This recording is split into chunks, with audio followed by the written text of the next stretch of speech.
Hey, what up YouTube fam? It's T-Dub the Chud once again, coming straight from the underground, and today I wanted to do a follow-up video on a device I covered about 6 months ago, the Samsung Galaxy S8. I did a video where I gave 10 reasons why this phone gave you the most bang for your buck and why I believed it provided the most features compared to the amount of money you spent and blew away every other cell phone on the market. A lot of you thought I was crazy, a lot of you agree with me, many of you bought the phone based on my recommendations. But I'm sad to say, after having the phone for a year and a half, it hasn't let me down, but I am moving on. As the saying goes, out with the old, in with the new. Well, I've now moved up to the Samsung Galaxy Note 9. It's as sexy and sleek as this phone. It's the same freaking design. Before you think that the 10 reasons I gave no longer apply or that video no longer applies, actually it applies more than ever because I still think the S8 is one of the best phones on the market, especially now considering you could get the phone brand new for $400 to $600 depending on where you go, and you could get it even cheaper if you buy used. Now the reason I'm upgrading is different than why other people might upgrade. This phone does everything this phone does but better, so that's why I've decided to upgrade. All the 10 reasons I raved about this phone apply to this phone right here. And actually it probably would apply to the S8 Plus, the S9, the S9 Plus. The one area it doesn't apply that this phone wins over the Note 9 would be one-hand usability. This is a one-hand phone, the S8. It's small, it's sleek. I mean, the screen is not super tiny, but it feels light, it looks small because it's all screen. But you can operate this phone with one hand with no problem, and that's one thing I loved about this phone. It was one of the 10 reasons I gave on why I thought this phone was the shit. Now this phone you cannot operate with one hand. I mean, right now it doesn't have its case on, so it looks thin and small, but it is a big phone, and when you put the case on it, it adds a lot of weight and a size to it. And by the way, I rock a spec case on my Note 9. I highly recommend it. I've rocked the spec case on my S8 and pretty much every Samsung phone I've had because I believe they make the best cases, especially this one with the textured grip. You can set it on a chair, your sofa, your lap. It won't just slide, and when you're holding it in your hand, it gives a good grip. It does add a little bit of weight to it, but it doesn't make it super heavy and it still fits in your pocket. So that's just a side note. If you're wondering what case I use, I highly recommend that one.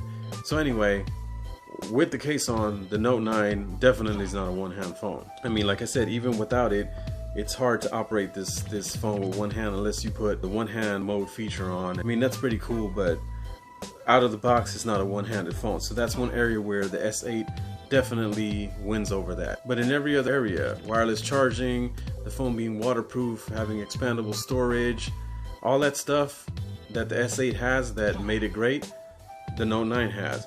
But then the Note 9 adds features that the S8 didn't have. They're small features, but for me, they were big enough to warrant an upgrade. The main thing that made me upgrade, and it's optical zoom. Now I know a lot of you are probably like, what the hell are you talking about? When it comes to cell phones, the Samsung Galaxy S8 already had one of the best cameras on the market. Still does actually. The one thing though I always wish it had when I would be at a concert or at another live event where I wanted to get closer, where I wanted to get that extra reach, you gotta have that extra reach. Ladies know what I'm talking about, was zoom. And when I saw that the Note 9 had optical zoom, just like the S9 Plus, I decided that I was gonna make the jump, especially once I played around with it inside the store and saw that it wasn't just a gimmick and that the photos looked just as good with the optical zoom as they do with the regular rear camera. Of course, the f-stop is a little higher on the optical zoom, but the photos are still very good looking if you use it in good lighting. Now at the time when the S9 and S9 Plus came out, I had recommended getting this phone over those two because I didn't believe those two were a big enough upgrade over this phone, especially for the amount of money they were charging. As you know, this phone is retailing in a lot of places for $1,000, and there was no way in hell I would ever spend $1,000 on a phone. I don't care if it's this phone, the Fruit phone, or the Google Pixel. It's just not happening. But then T-Mobile made me an offer I couldn't refuse. The price dropped after just a few months of this phone being out, and it was a lot more attractive to buy it than when it first came out. So back to the optical zoom. One of the main reasons I love this phone was because of the camera. The camera quality on this phone is fantastic. The video it shoots is fucking awesome. What I typically use my smartphone for is shooting video, taking photos, editing videos, editing photos on my phone, and uploading them to my different social media platforms as well as YouTube and other places. I'm a filmmaker, I'm a media creator, so I'm always creating content on my phone. Of course, I do check email and conduct other business related stuff that applies to my filmmaking business. And so the camera was what attracted me to this phone, and it met all of my expectations. The thing though is I travel a lot, I go to a lot of concerts, I shoot a lot of live events, and the one thing I felt that this phone was lacking that my Panasonic G7 or my Panasonic FZ300 can do is zoom. This phone can utilize digital zoom like most phones, and as you know, digital zoom looks like shit on most phones.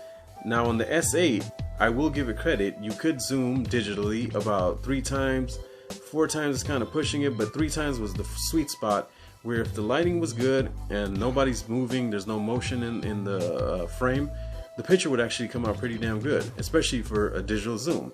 It actually blew away many other dedicated cameras I have when it comes to digital zoom. So I was very impressed with that, but it's no substitute for optical zoom.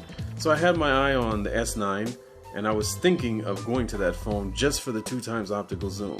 Yes, it was that freaking important to me. So I'd go in the store, play with the 2 times zoom, and I was impressed. I know most people, when they talk about the optical zoom on cameras, they only reference portrait mode, and I didn't really care about that. For me, it was the zoom, and no one ever freaking talks about the zoom on cell phones. I'm very impressed by that. It's one of the reasons I was considering the Huawei P20 Pro. But again, I'm not spending that kind of money on a phone, especially since Huawei phones were banned in the US, and now on a lot of sites they're charging an arm and a leg for that phone, and it already was an expensive phone to begin with. So the S9 kept dropping in price, the Note 9 was released, I kind of had my eye on that. I was kind of iffy on the S Pen, but then I noticed the Note 9 price at T-Mobile, at least, which is the carrier I'm with, pretty much is $30 more than the S9. Why would I buy the S9 when for $30 more I could get the better phone, which is the Note 9? And then I started fucking around with the S Pen, and it dawned on me, oh shit, this is actually perfect for me. So now I have a Note 9. The camera has a very low f-stop of f1.5, a 2 times optical lens, which gives you that cool portrait mode effect that a lot of people like. And again, you know, I'm not too crazy about it. It takes nice pictures and it's cool. But I actually like using the portrait mode on here, which Samsung calls light focus, to actually take pictures of objects, because it blurs out the background and it makes a lot of things like murals and whatnot look really dope. And so I use it more for that than I do for taking pictures of people. But when you do take pictures of people, it looks cool too. It's pretty badass actually, and you could blur the focus before you take the photo or after. Of course, the fruit phone is doing it now, and everyone's acting like the fruit phone came up with that concept, but Samsung did it first. They've been doing it for a while. They were doing it back on the Note 8. So anyhow, the 2 times zoom is what appealed to me, both for light focus, but more so for the extra reach you get. That extra reach allows you to not only get 2 times closer optically, but then you can also employ that digital zoom that you would on the S8. So you combine that digital zoom plus the optical zoom, you're getting, I'd say, like 7 times zoom, where things still look pretty good, especially in 4K video. It gives you a lot more range to work with, or even with still photos. So now when I shoot a concert or events with my phone, because it's not always feasible to take one of my bigger cameras, I get excellent results. And I'm just still amazed that so many people sleep on optical zoom, especially on cell phones. I'm blown away by this, and the results this camera gets are fantastic. I wanted to hit those sweet spots that the S8 unfortunately couldn't when it came to its digital zoom. So that was the main reason that brought me to this. Then came the S Pen. But actually this thing has turned out to be a lot more useful than I thought, because as I mentioned, I edit a lot of photos and videos on my phone, and on my S8, when I would use Adobe Premiere, Instagram, I'd have to use my finger to fine-tune my adjustments. Now I can use the pen, And so on some of those editing programs, it makes adjusting the settings, the contrast, brightness and all that stuff, the color, you can adjust it and fine tune it with this pen. That was like a huge draw for me, what the S Pen could do. And then the new feature you have with the S Pen, which Note 8 didn't do or any of the previous Notes, is you can take a selfie by clicking the S Pen button. Now first I thought, that's a cool little gimmick. But actually it's not a gimmick, because when my wife and I travel, we love to take photos, and sometimes we want to take photos together, and there's not always somebody around that you trust that you want to hand your camera to. So now we could hold the camera up and take a selfie, and it doesn't look all awkward because I'm trying to reach the volume button or trying to set the timer, which is what I used to do, and focusing on framing the photo. Now you can just hold the camera up, frame the photo how you want, and then use the S Pen to snap a photo. So it's a very useful feature, and you can also use it to skip through your music when you're listening to Pandora or Spotify or Samsung Music or whatever. The S Pen has proved very useful. Like I said, I am a filmmaker. I'm constantly signing contracts and doing business on my phone. So it's really cool that I can sign documents on this thing and just send it to people instead of the old school way where I had to mail the contract or go fax it. And yes, people still fax shit and they still mail stuff through snail mail, because I was doing it up until recently. This has made it so much easier. The Note 9 pretty much does everything the S8 did, and it does it better. Has a bigger battery, has a bigger screen. I already was in love with this screen. I still think Samsung makes some of the best screens in the business. Obviously the Fruit Company knows that because they make the screens for them. Samsung makes the screens for the Fruit Company. And looking at movies, reading text on here, reading books off of Amazon Kindle, watching Netflix, porno, editing my photos, it was always a pleasure. But I did sometimes find myself having to strain, not because the screen was low quality, but because it is a smaller screen. And again, this is a fucking awesome screen, but this is an even better screen. It's fucking big. And at first the phone size and it being bigger and me not being able to operate it with one hand was an issue, but I've gotten used to it, and now I can't see myself going back to a 5.8 inch screen. It's just like I was looking at the Pixel 3. It's a cool looking phone, but it's just too small. And of course that thing with the monstrous notch, which these phones don't have, I would never even consider. Anyway, back to the Note 9. The screen is awesome. It's the same as this, just bigger. So watching videos, editing photos is so much better. Reading text is just a joy to look at. And the battery on here gets me all day usage, straight up. Yeah, even when I'm in a concert, it'll get me like through the whole day, whereas with this one, I would have to bring my battery pack along, and by the time I got home, I'd have to charge it.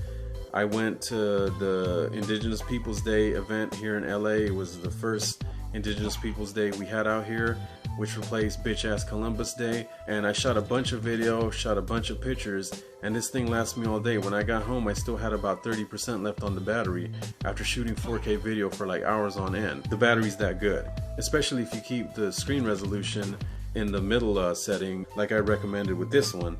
It'll get you a lot more battery life.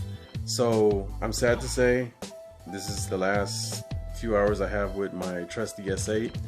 I gotta give credit to Samsung for making one of the best phones on the market and then making another fucking fantastic phone. Now I'm gonna throw my weight behind the Note 9. I still recommend the S8. I ain't shitting on it. It's still a great fucking phone. If money is an issue, or money was an issue to me, I would still hold on to this phone. But since I was able to, and it was more about the zoom, I went for this one. But if money is an issue or you don't feel comfortable spending $700, $800, $900, I would recommend this phone. Keep in mind, when this phone first came out, it was like 800 bucks. I got it for $750, so it wasn't cheap. But now you can get it, like I said, as low as $200-300 bucks. I've seen it out there. I'd say 600 the highest. But it's the end of the year and everyone's doing their best phone of the year and all of that. For me, it's this. And I'm not one of these phone reviewers where I'm reviewing a different phone every week and I have like 3 or 4 phones. No, I'm just a regular guy. I have one fucking phone. I have a budget for one phone. I can only rock one phone at a time, and I've chosen to rock this one because I believe this gives the most bang for your buck currently in 2018, going into 2019. And just like the S8 in the Note 9's box, you also get a included fast charger, which the fruit company doesn't give you. I still can't believe people go for that shit. You also get a pair of cool AKG headphones, just like you did with the S8. You also get these very useful dongles as well, just like you do with the S8. Other companies don't include that stuff in the box. So I'd say it's a very well-rounded package you get for the price you pay. So I just wanted to give you guys that update. Say rest in peace to my original bottom bitch, the Samsung Galaxy S8. And now this is the queen bitch. She now sits on the throne. Peace. Catch you on the next video.